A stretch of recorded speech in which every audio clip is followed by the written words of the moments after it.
Good morning, students. Today we are going to learn about events leading to the disobedience movement.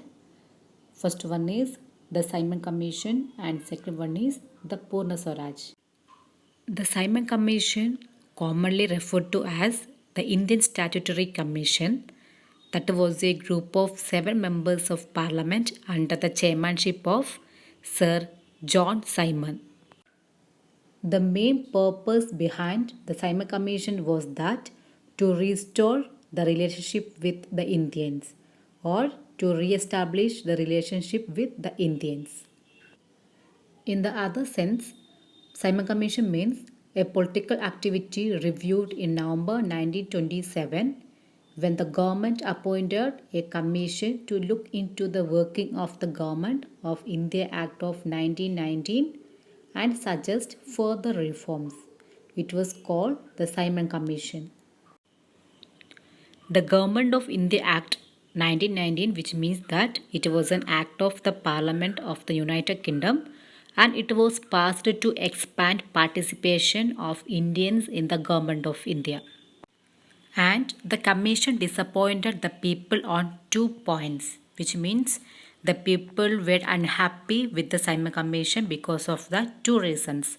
First one, it was an all-white commission, which means no Indians was included in it.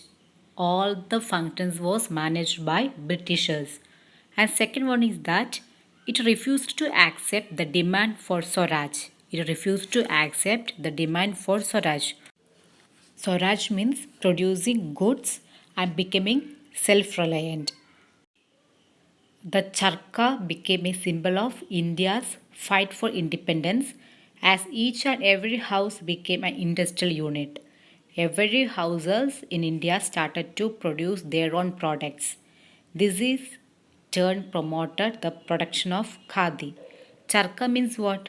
Charkha means a domestic spinning wheel used to stitch khadi dresses, cloths. So these are the 2 reasons caused for disappointed among people. Then the Indian National Congress at the Madras session in 1927, which was presided over by Dr. M.A. Ansari, passed a resolution calling for a total boycott of the commission, which was supported by the Muslim League and the Hindu Mahasabha. Boycott means withdrawal from something. So here Muslim League and the Hindu Mahasabha decided to boycott the Simon Commission. Next, let's look at the recommendations of the Simon Commission. In the spite of the strikes, boycott, and processions, the Simon Commission submitted its report in 1930 and of its recommendations. So we can see here some of the recommendations of Simon Commission.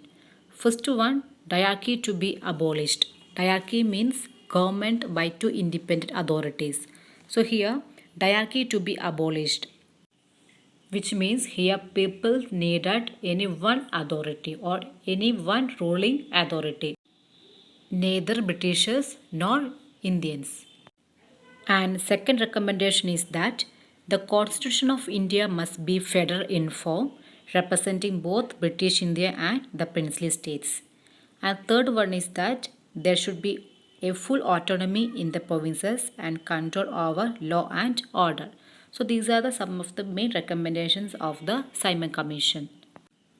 Next topic is that the Purna Swaraj resolution. Purna Swaraj means complete independence.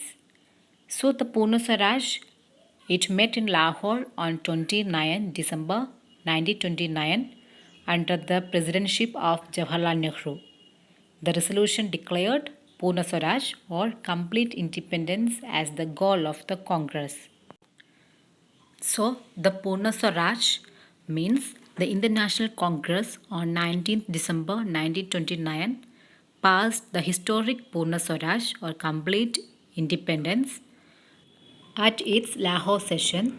Then a public declaration was made on 26 January 1930, a day which the Congress Party urged Indians to celebrate as Independence Day.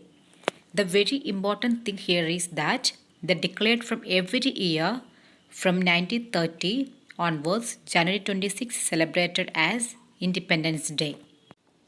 And for attaining the independence, the complete independence, they created a pledge, that is Pledge for Independence.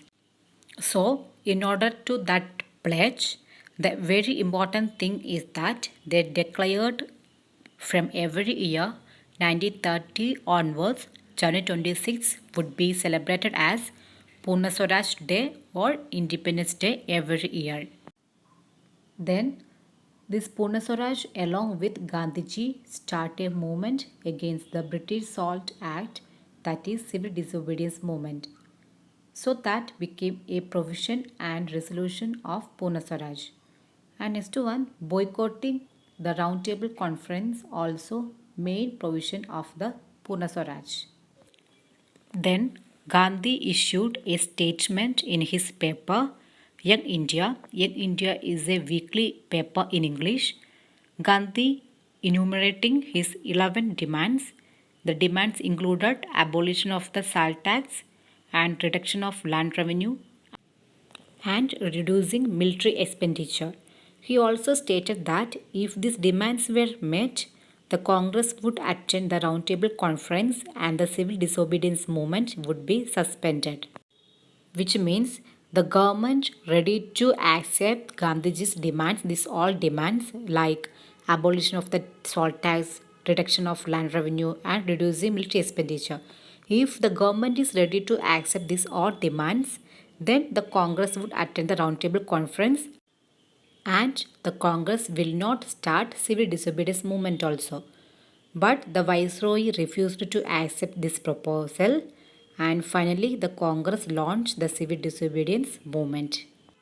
If the Viceroy was ready to accept this proposal, then the Congress teams could not be started or could not be launched the civil disobedience movement. So in this video session, you will get an overall idea about Purna Swaraj and also the Simon Commission. Thank you.